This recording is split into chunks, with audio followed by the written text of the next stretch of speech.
Here on Democracy Now!, democracynow.org, the War and Peace Report. By the way, if you want to sign up for our daily digest, our news headlines and news alerts, you can just text the word Democracy Now! Without a space in it, Democracy Now! To the number 66866. That's Democracy Now! 66866. I'm Amy Goodman. As we turn now to look at what took place in Florida last night. On Thursday evening, the state of Florida executed a 53-year-old man convicted of killing 2 men in 1987 by lethal injection. According to officials, Mark James Assay was pronounced dead at 6:22 p.m. The execution protocol, which began at 6:10 p.m., included a drug never before used in a U.S. execution. The anesthetic drug etomidate was developed by a division of Johnson & Johnson called Janssen and has been criticized as being unproven in an execution. In response, the Johnson & Johnson division wrote, quote, "We do not condone the use of our medicines in lethal injections for capital punishment." Etomidate replaced midazolam, which has been used in multiple botched executions. Johnson & Johnson joined a chorus of drug companies that have taken steps to prevent their medicines from being used in U.S. executions. After European pharmaceutical companies began refusing to sell drugs to be used in executions, many states turned to untested drug combinations and drugs sourced through unconventional means. The controversial lethal injection formulas used may have subjected at least one prisoner to excruciating death equivalent to drowning. Mark James Assay, who's a white supremacist with swastika tattoos, was the first white man to be put to death in Florida for killing a black man since Florida reinstituted the death penalty in 1979. Executions in Florida were put on hold after the Supreme Court ruled that the old system was unconstitutional because it gave judges, not juries, the power to decide.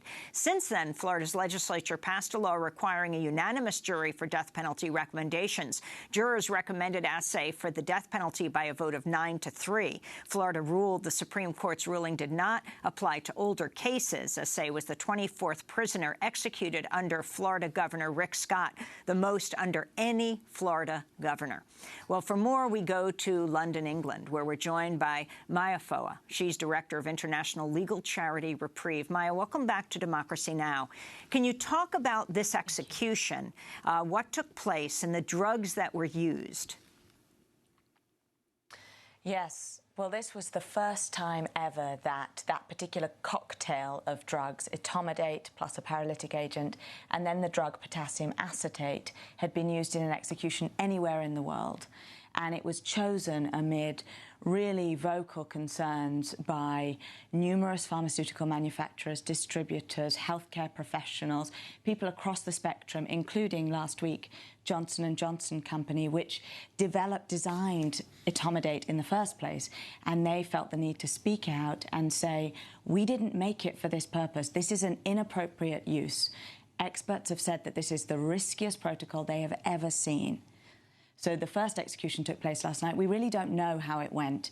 And as one of the fundamental problems with the lethal injection is that so much of the design of the cocktail, whether it be the cocktail they used in the 70s or the cocktails they're now turning to, the design contains this paralytic agent, which is there purely for a cosmetic purpose, purely so that we, the spectators, anybody watching the execution, trying to establish what's really going on, are unable to see whether there has been pain and suffering. The inmate is paralyzed, their voluntary muscles are paralyzed, so they can't shout out if, as we fear happens a lot, the first drug doesn't anesthetize the prisoner. So he or she is awake, there strapped to the gurney, as the third drug, a powerful acid that the Supreme Court has said would be unconstitutional to use if the inmate were not properly anesthetized, is administered. It's like Justice Sotomayor compared it to being burnt alive at the stake from the inside. Chemical being burnt alive at the stake. So you have been deeply involved now with trying to get particularly European companies to tell the United States they will not allow their drugs to be used to execute people. Explain the approach you've taken, how you have really led to the shortage of execution drugs in America. Well, what's interesting about the lethal injection is that actually manufacturers have never wanted their medicines used in executions. And that shouldn't be a surprise to anyone. These companies make drugs to save and improve the lives and health of patients.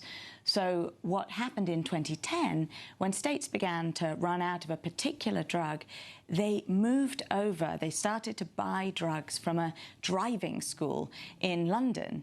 So at that stage, I started to look into the supply chain and realized very quickly that the companies the legitimate manufacturers who are making these products do not want them used to kill prisoners, and not just to kill prisoners, but sometimes to torture and end the lives of prisoners. So what I have done, working with companies now, over 30 global manufacturers, is work together with them to help them protect their medicines from this lethal misuse. You imagine you're a company, you make medicines that are designed to advance wellness, to improve lives, to save lives, and you have states who are diverting your products against your will. And you have said many, many times, this has been going on for decades, you've said many times, you don't want your drugs used for this purpose. They divert the drugs, they use them to sometimes torture and kill prisoners.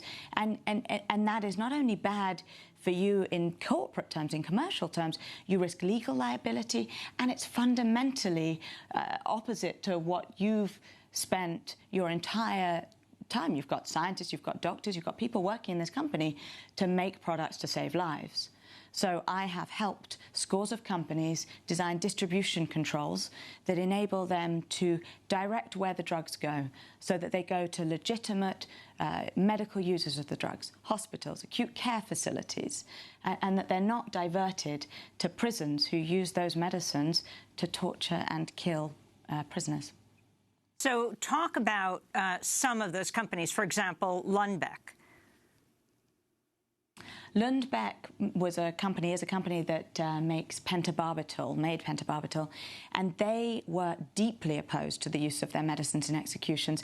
This was around 2011 when states started to move to pentobarbital because there was a domestic shortage of sodium thiopental. Lundbeck said from the outset, we don't want our drugs used in executions. And then over the course of a few months, designed and implemented distribution controls to prevent their drugs being used to kill prisoners in Texas, Missouri, and elsewhere. They were aware that this drug, pentobarbital, again, an experimental new drug, it hadn't been used in executions before. The combination, the way in which it was being used in certain states, you would not even have been allowed to do that to an animal. The American Veterinary Medical Association forbids the use of these combinations of drugs, including the paralytic agent that I mentioned, to euthanize animals. And yet states were saying that this was the appropriate way to end the lives of prisoners on death row. So Lundbeck put in place the controls. They announced them in July of 2011.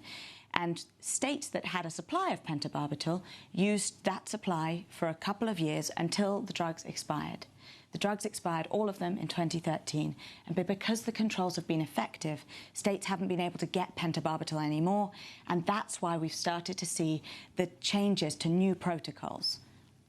Our concern, of course, is that these new protocols are not better or safer or more efficacious or more pleasing to the industry than any of the other protocols. And really what we should be seeing is state agencies heeding the increasingly vocal and numerous calls and aggressive calls from the industry saying we don't want these medicines used in this way, and they should be respecting the interests of business, and they should be moving away from this misuse, this lethal misuse of medicines.